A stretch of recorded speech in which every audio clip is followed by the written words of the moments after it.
Does the buck stop in Brussels? We'll soon know. The EU's Internal Markets Commission opening first ever proceedings over social media content. In its crosshairs this time, Elon Musk's X, formerly Twitter, over illegal posts and disinformation, follows an initial warning over a deluge of hate that was spewed on the social networking site in the wake of the October 7th attack by Hamas and the war with Israel that ensued. We'll ask about this litmus test for Europe's brand new regulation known as the Digital Services Act, DSA. In content moderation, there's the moderation and there's the content. If 2023 was the year that AI went mainstream with ChatGPT, will 2024 be the year that deepfakes swing elections? A big year of campaigning awaits here in Europe, in India, and in the United States. For instance, the EU's new AI legislation calls for the labeling of realistic-looking artificial content. Will that be enough? Regulators will always be one step behind innovators. In this case, we're wondering, will citizens demand answers or simply trust what's in their timelines and their feeds? Today in the France 24 debate, will 2024 be the year of the deepfake in politics? Joining us from Brussels, Danish member of the European Parliament, Karen Melchior of the centrist Renew Europe bloc. Thanks for joining us. Thank you very much for inviting me. From Sofia, Bulgaria, cybersecurity and digital diplomacy consultant Reina Stamboliska. Welcome back to the show. Thank you for having me. From Bangladesh's capital, Dhaka, Sabanaz Rashid Dia, founding board director of the Tech Global Institute. Thanks for staying up late and joining us. Thanks for having me. And France 24 tech editor and staff writer at French news magazine Le Point, Guillaume Gralet. Welcome back to the show. Thank you, François. Your comments, your questions, your reactions on the hashtag F24debate. It's a first under the DSA. Infringement proceedings underway. Thierry Breton tweeted about it.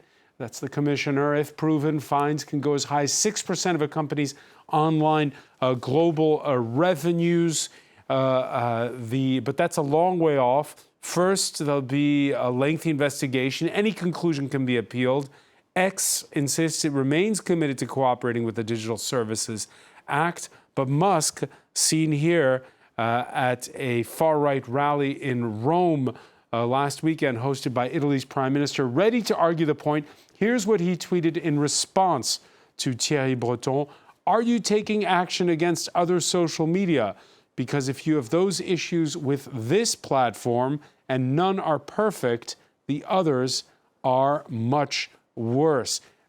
Guillaume Gralet, can you fact check that? Are the others much worse?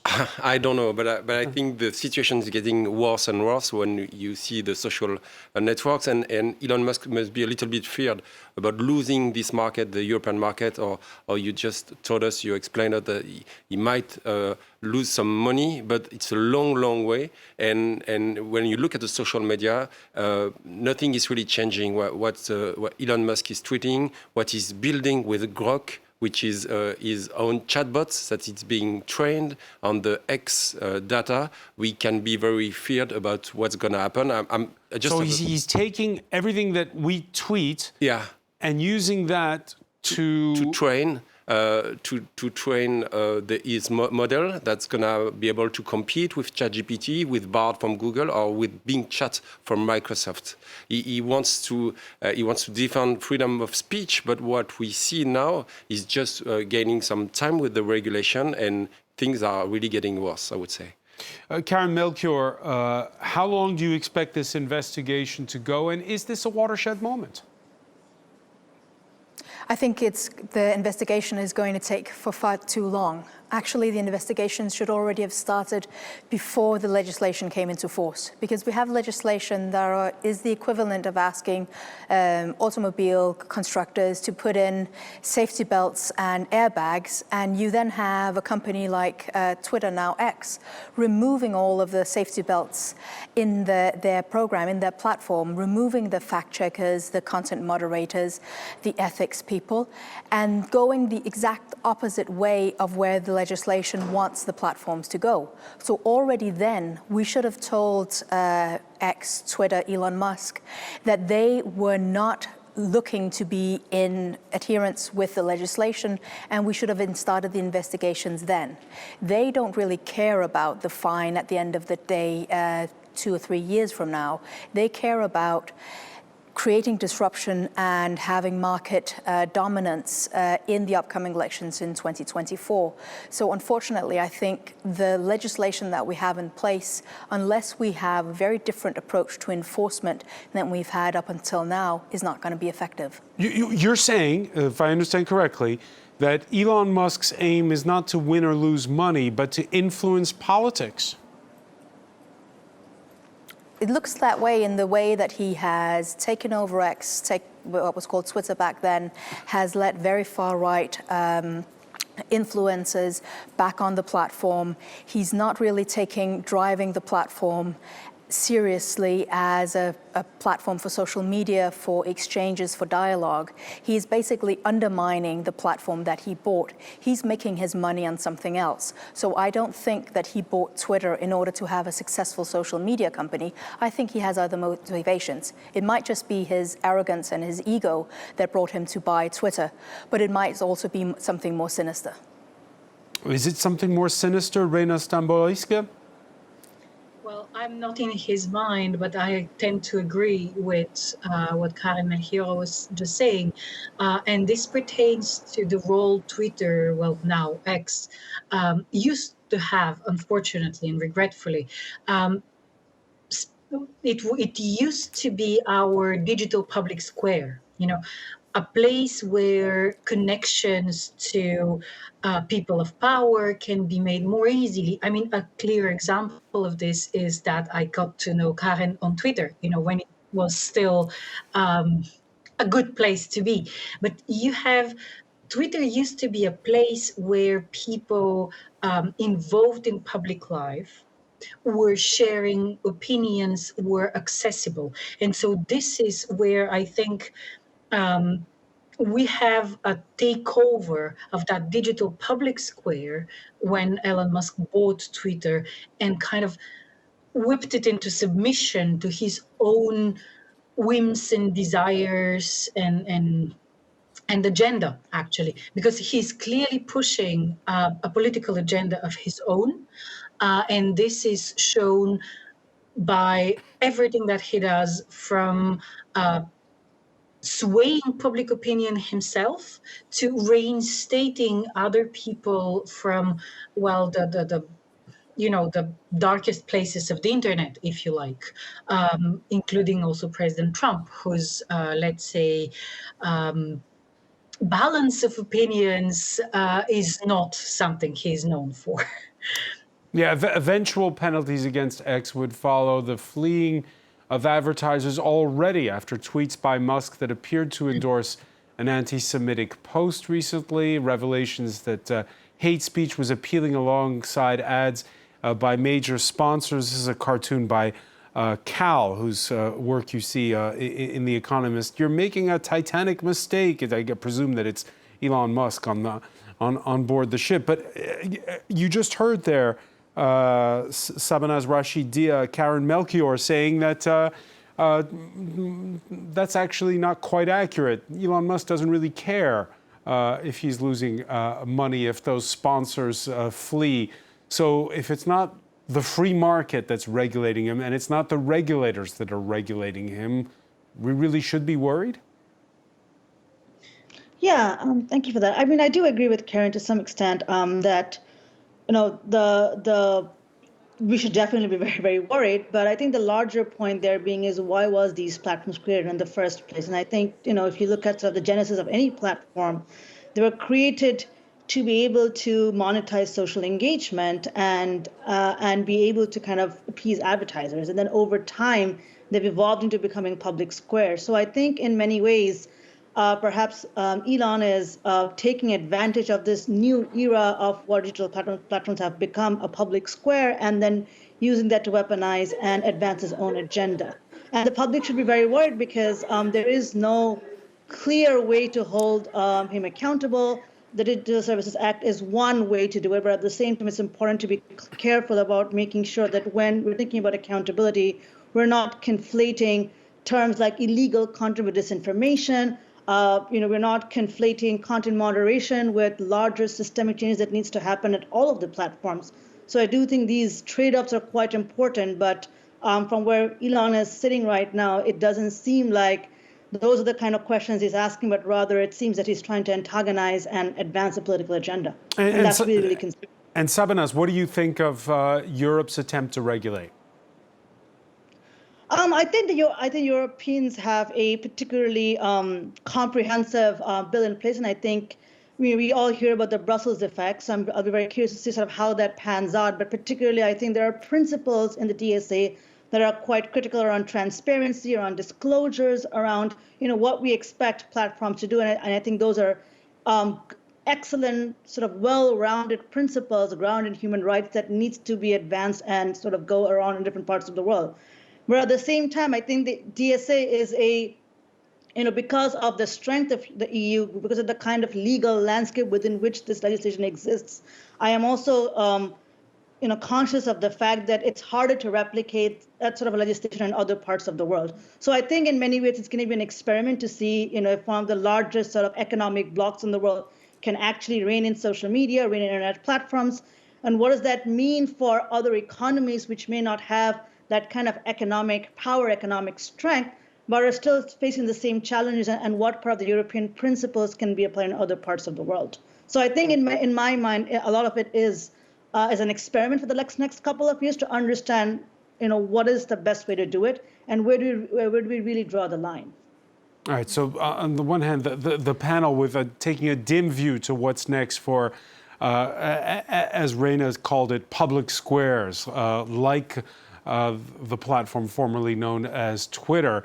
But that may be just a little part of what we see in the coming year. Again, we talked about all those important elections that are coming up, places where there's going to be discussion and campaigning.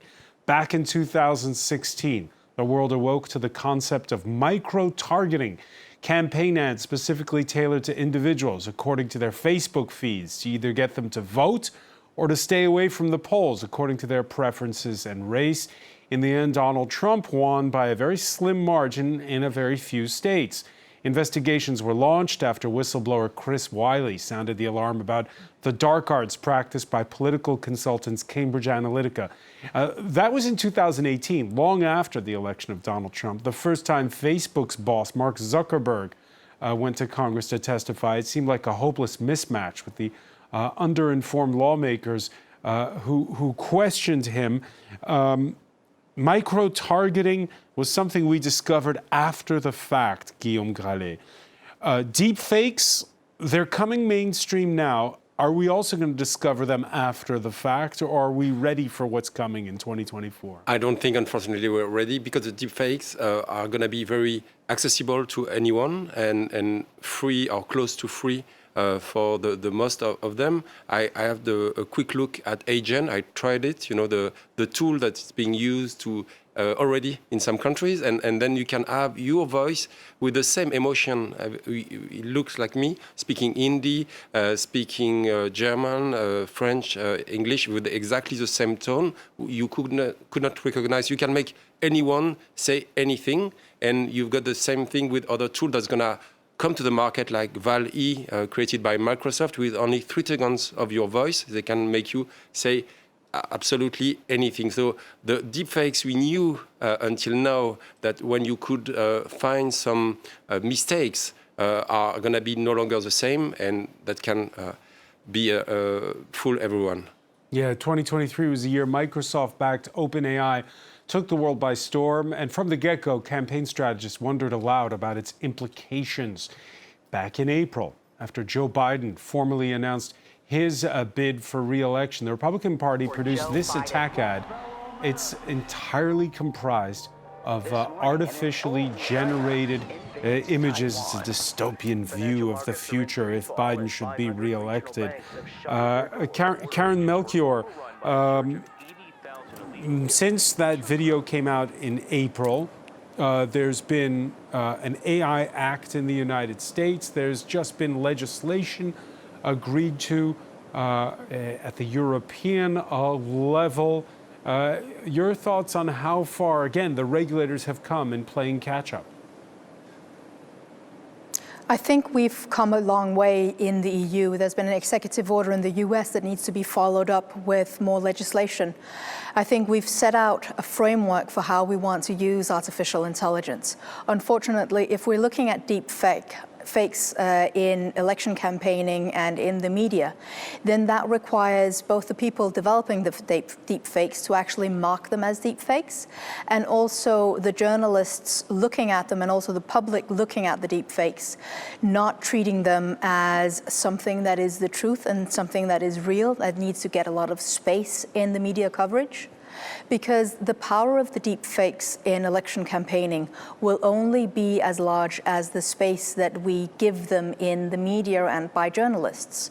So just as generative AI is going to change the way that we grade and examine our students in universities and in schools, then deep fakes and the mass production of content will have to have an impact on the way that we do journalism and politics today. Because the power of disinformation is not creating one plausible story that they want to convince you about, but creating 15, 100 different, more or less plausible narratives that can challenge the truth and can bring people into apathy. And what we need is journalists that can dig down a little bit deeper. That's an important point. So if I throw a lot of different confusing stories at you, you'll just throw up your hands and say, I give up, right? Yes, we don't really know what happened with the hospital in Gaza, so therefore there are no real strong reactions. After the missile strike on the MH flight over Ukraine, what Putin and Kremlin did was threw out a bunch of different theories about what had really happened in order to throw people off the trail and stop action being taken. Right. Guillaume Gallet, elections are coming up. You said how many people are voting around the globe in 2024? Yeah, 2 billion people. That's what 2 billion people is going to vote next year. And that's what Brad Smith, the president of Microsoft, told me a few weeks ago. The irony, François, is that only technology can fight against this technology. For example, the watermarks that are being developed by... Explain again, and we just heard Karen talk about it, watermarks. Explain what those are. Watermark, it's technology tools that will enable cryptographically protected metadata that's going to allow anyone know if the content is true or who made this content. And then you can see, it's a little bit of a cat and mouse game. Then you can decide on if the content has been falsified or is it original. And if it's falsified, Brad Smith, he just told me, I don't know what to do. Should I delete it or just say that it's a false content? So it's an open game right now, but the technology is trying to catch up with these deepfakes. This issue of watermarks is so important, Reina Stambolisky. I know a few years back, Google got sued because people had inserted watermarks to prove that they had been culling their original content. Is it doable? Is it possible to create these watermarks, these sort of signatures that show that something is either real or fake? And is it possible to label? Well, technically, you will always have a race where I will do something and you'll do something in response to counteract and to make it better. And you will for a time, So that's the whole cat and mouse situation, because what we are trying to discuss here is trust. How do we make people trust the technology? Because when you talk about trust, this is what you need to protect the legitimacy of democracy and of electoral processes, because we are talking about elections and we have our own European elections coming in 6 months' time, right? So regardless, so that's kind of a situation where we create the problems and then we kind of search for solutions to them and hope it will stay as is forever, for the longest time possible. But it's not, only because, especially when talking about interference, about disinformation, those are topics that are extremely sensitive. And we are already in a very wobbly ground where every opinion now is a fact. So my opinion is as valid as my doctor's diagnosis, right? So we have that situation where we don't know what to trust and whom to trust anymore, because anyone's opinion could be a fact. And so we have a situation where the means of destruction of trust, of public interactions, of social tissue, if you like, they are being, the access to them is being lowered incredibly. So this is something that's known on the internet as the Moore's law of mad science, and it says that every 18 months the minimum IQ needed to destroy the world drops by 1 point. What this says is that we have rendered the access to technological tools that can affect large populations so low and so easy that basically we cannot easily stop that dumpster fire, if you like.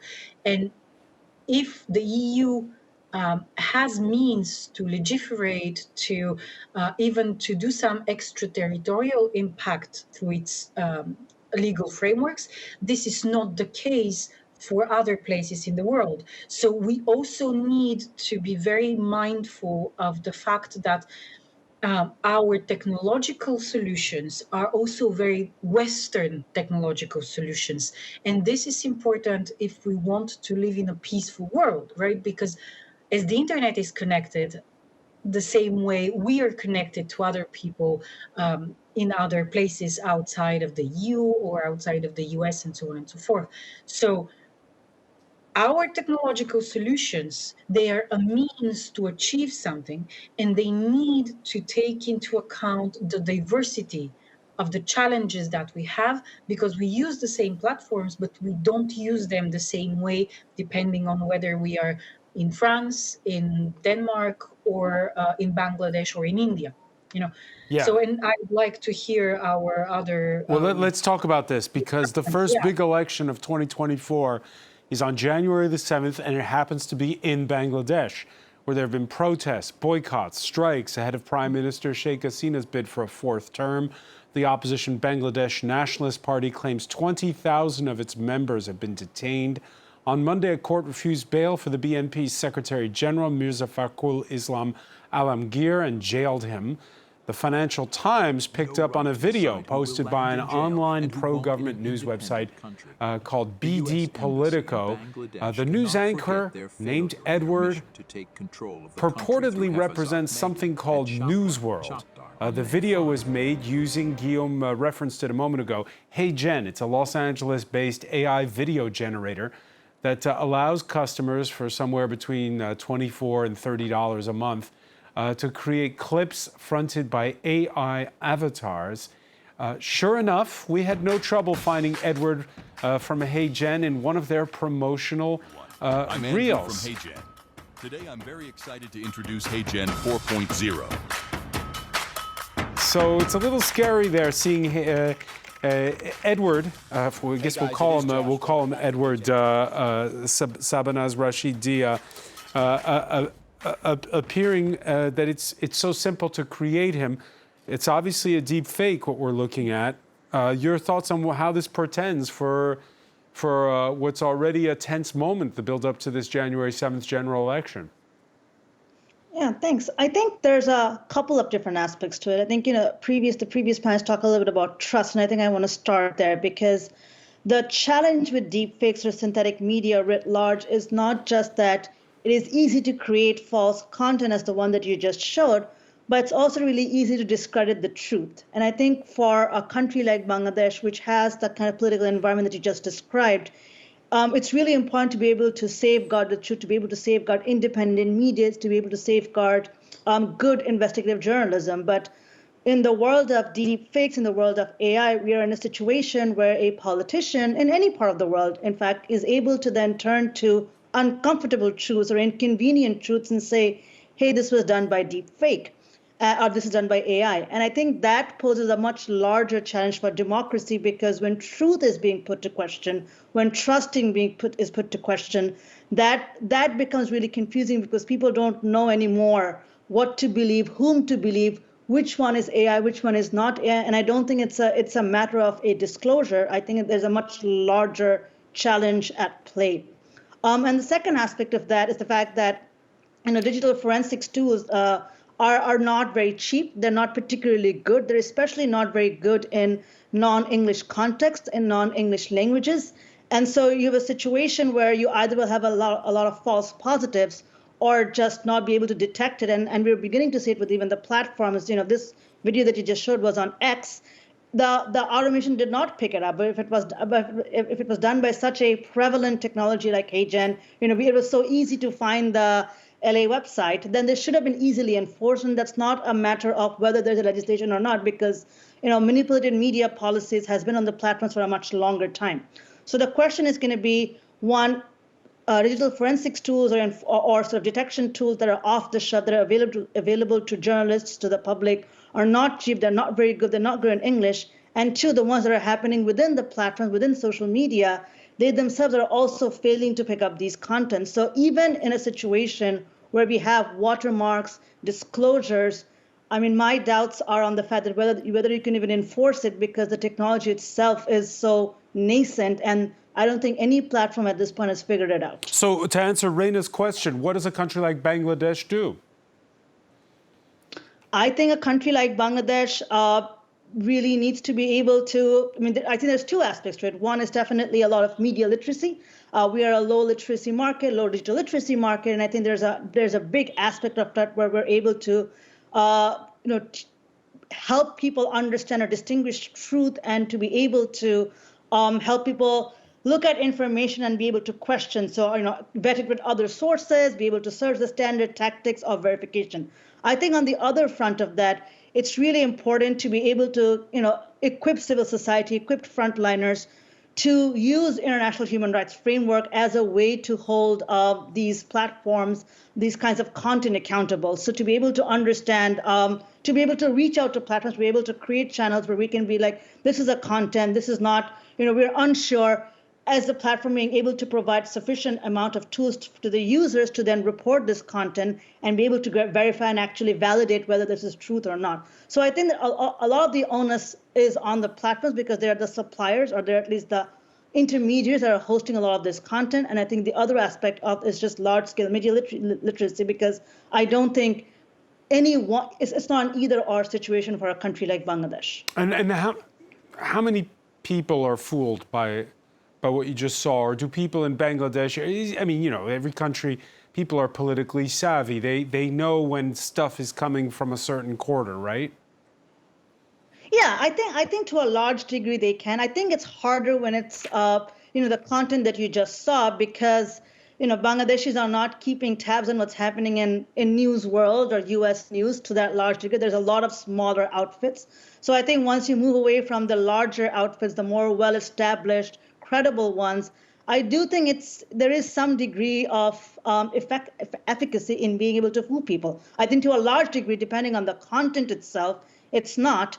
But I think for another part of it, it is. So I'll give an example. There was another situation in Bangladesh where we had a content where a leader of the opposition party, the main opposition party, which is the Bangladesh Nationalist Party, their acting chairman posted a content where he said that, I would like our people to not support Palestine, or not, raise concerns about what's happening in Gaza, because the U.S. has taken a different position at the UN Security Council. And people knew quite easily that was not real, because that kind of a positioning as a country, as a culture, is not prevalent in Bangladesh. So I think when it's that sort of content where it's very easily detectable because it doesn't fall within the value systems of the country, within the political ecosystem of the country, people are not fooled by it. But I think for the content that you just showed, I think it's much easier to fool people.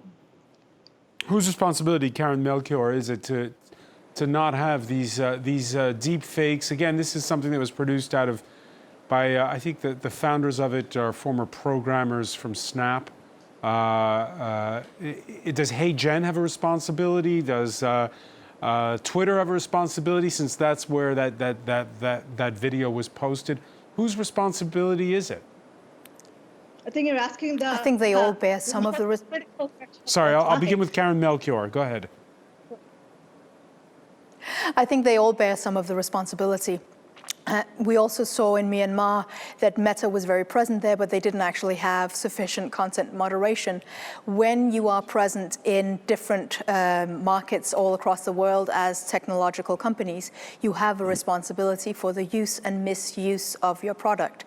But I also think that we need to make sure that there is an even media landscape, that you don't have just pro-government media available in one country, that there is a possibility for having a space for an active civil society that can question politicians and that can bring more information to people, to voters in election campaigns.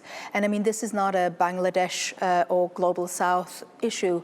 We have the same problems in Hungary, where the media landscape is very much biased towards the government, and we've had the same problem in Poland.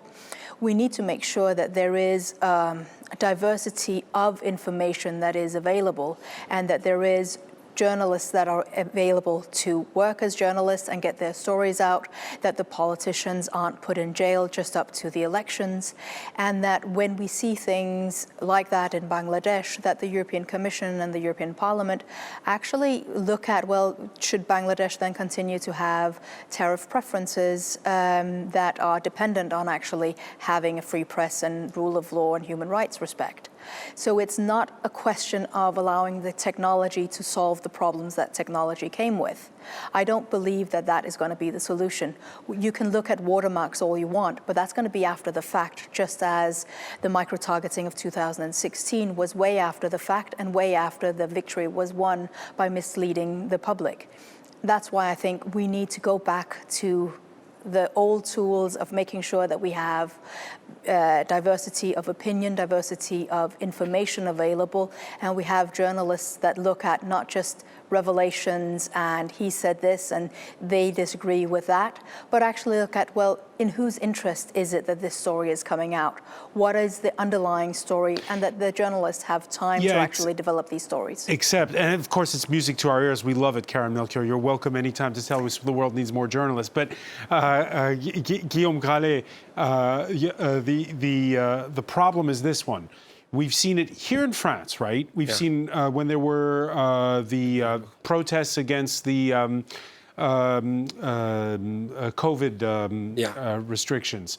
That a lot of people, they got their information from YouTube. That they then started getting, the QAnon stuff, and it became this endless loop where they weren't looking at all at any mainstream media like this great one that you and I are on right now. You're right. So the people who were the target of the disinformation, they're not looking at quote unquote mainstream journalism. Yeah, you're right. You're right. But I think on the short term, because these tools are so important, I would agree with researchers like Stuart Russell from the University of Berkeley or Yoshua Benjo, from the Montreal University. They're saying that it should be regulated at the medicine industry. For a person like the agent creator to be able to deliver his technology tool, he should get an authorization to be able to falsify information. But then you get what Raina described. This is going to happen all around the globe. So how do you regulate an Israeli firm, a U.S. firm? You're right, or at least make these tools open, like more open source, so that we can see how they work, which data have been used to train them. That I think. Today, nobody knows how ChatGPT, OpenAI is working. OpenAI is no more open, so it's a danger for democracy. So we should make it at least more open, or this should be regulated again, like the medicine or the oil industry.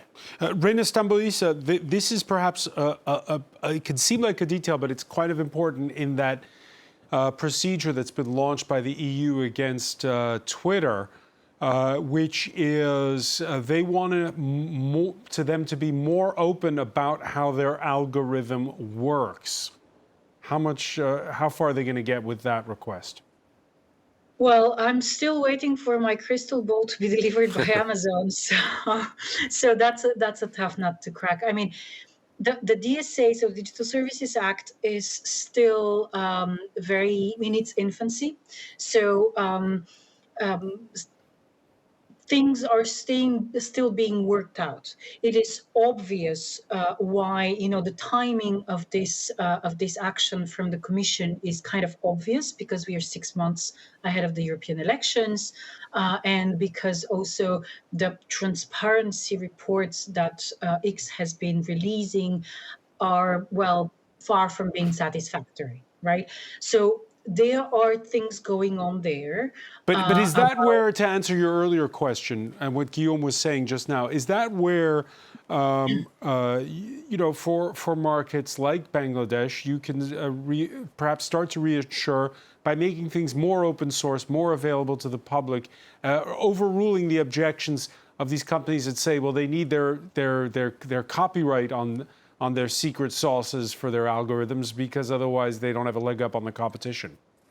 So I'm always about opening up knowledge in general, but we need also to be very careful with this, because infobesity, the saturating amount of information people get every day, is something nearly debilitating, if you like. So we should not also kind of put the onus on everyone, on you, on me, to like be the only ones whose responsibility it is to use open tools to decide about something. So one way for me, when we could kind of level the playing field, to use a Brussels expression, is to touch the pocket, to go and see how those platforms, how those tools make money, because you have a lot of deep fakes produced on text to image generation AI tool platforms, and those deep fakes, they are in the tens of thousands per day, and they mainly concern women. That's porn images, and also you have a lot of child sexual abuse materials that is produced on those platforms. And the way those platforms earn money is by allowing premium users, meaning users who pay a monthly fee, to both generate that content and access that content and disseminate it further. So they're literally monetizing abuse images, generated abuse images of mainly women and children. And those images are generated after the models have been trained on real data, on pornographic images of women on websites, or on actual CSAM material, like child sexual abuse material. So we need also to be very clear. And the 2016 situation, the Cambridge Analytica situations, they all showed something extremely important, which is, as long as people will continue making money out of our engagement with those content items, they will continue doing what they can to generate money, and they will continue reducing whatever we ask of them, and kind of snaking their way out of regulation, of legal requirements, and so on and so forth. And Elon Musk is kind of if you like, a pioneer in that area, because he just doesn't care about what could hit him, in terms of legal sanctions and so on Yeah, from and the EU. 2023 was the year where there were this company built on all these ethics of AI, and suddenly they decided, Sam Altman, to take the money at OpenAI. Sabanaz Rashidia, you kind of have experienced both sides of the argument since you studied in California, where a lot of this stuff happens. Does money always win at the end of the day? I think the easy answer is yes. But I think Raina touched on a couple of really important points. And I do want to kind of break down a little bit further, because if you're touching the pockets of large internet platforms and their owners, perhaps in the EU, I think the larger question in my mind is what is the ripple effect in other parts of the world? Because does a change of behavior or a different kind of accountability mechanism in the EU actually result in better behavior or better approach in other parts of the world? Because realistically speaking, when the DSA came into fold, one of the challenges that happened was because the compliance was so enormous and because the risk was so high in terms of penalties, that when the trust and safety teams or when the various ethics teams in different across the companies were laid off, there's a number of evidence that indicates that the people in the global majority were disproportionately impacted, which means that resources or content moderators or AI ethics folks who were looking at India or other parts of the world or Latin America, they were laid off. And then, and maybe the remaining few are actually still in Europe or still in the US because of the high regulatory risks there. So I think that question about trade-offs is quite important because it isn't just enough to regulate in one jurisdiction, but really thinking about how do we create better behavior across the world? And I think that's an important consideration. And I think the other aspect of that is just in terms of regulations writ large. I think, one of the things that we're beginning to see is that because of the global sort of movement, regulatory movement around AI, the AI Act kind of leading in many ways on that front, we are seeing other parts of the world who are also trying to regulate AI and deepfakes in different ways. But we're also beginning to see, sort of more complex or consolidated democracies trying to weaponize this idea of regulations. We're coming to India, for example, where there are talks about a deepfake law. And in that deepfake law, there's a high chance of criminalizing deepfakes. So when you criminalize synthetic media writ large, that has a much larger effect on freedom of expression, around human rights, around fundamental freedoms, that that is being weaponized by using this concept of AI is bad, deepfakes are bad, and I think that also has other kinds of risks in other parts of the world. So it's not, I think it's important to consider that these platforms are global, the technology is global, and that events happening in one part of the world has repercussions in others, and those repercussions are not always very positive or constructive. All right, before we go, otherwise I won't be able to sleep tonight after what Reina Stambuliska said about every year the IQ needed to blow up the world getting lower. Karen Melchior, how are lawmakers where you are at the European Parliament going to save the world in 2024? We're going to save the world by ensuring that there is media freedom, at least within Europe, and that we're going to finalize the AI Act and ban biometric mass surveillance. And then we're going to have a commission that is going to enforce our Digital Services Act and Digital Markets Act so that there is actually a market square where multiple platforms can be used and we're not just dependent on one. I want to thank you so much, Karen Melchior, for joining us from Brussels. I want to thank as well Reina Stambuliska in Sofia, Sabanaz Rashidia in Dakar, Guillaume Calais. Your column this week in Le Point? Yes. It's about? It's about chatbots, more and more chatbots on Perplexity AI, for example. So we should have the choice between these chatbots. All right, something to think about. By the way, programming note, do join us on December the 29th. We're going to be discussing for a special year-end edition how artificial intelligence is changing the world. Right here on France 24. That's December 29th, special edition of The Debate.